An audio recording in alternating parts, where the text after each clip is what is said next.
एक समय की बात है, एक गांव में कहीं से एक बहुत बड़े विद्वान आए। विद्वान से मिलने गांव के सभी लोग एवं सभी धर्मों के गुरु आए।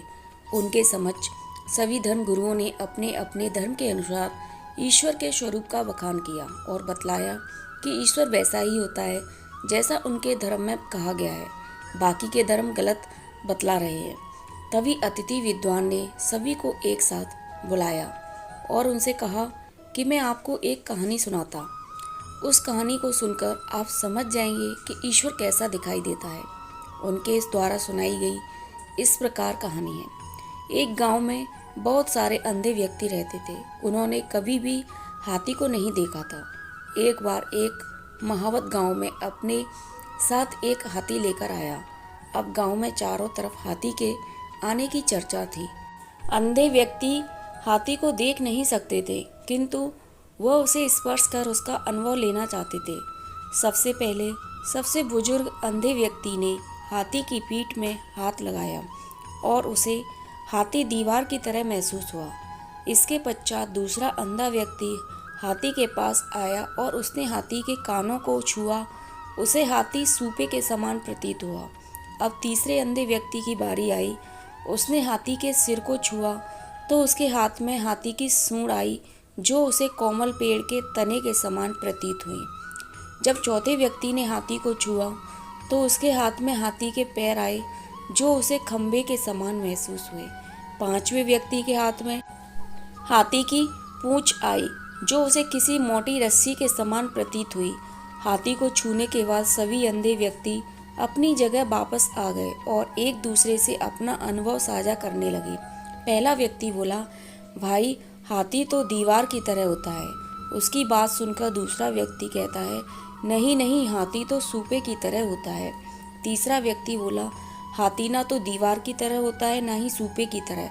हाथी तो कोमल पेड़ के तने के समान होता है। तीसरे व्यक्ति की बात सुनकर चौथा व्यक्ति बोला, नहीं नहीं, तुम सब गलत बोल रहे हो।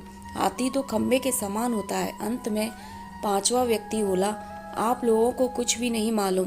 हाथी तो एक मोटी रस्सी के जैसा होता है। इस तरह उन पांचों व्यक्तियों में आपस में बहस होने लगती है।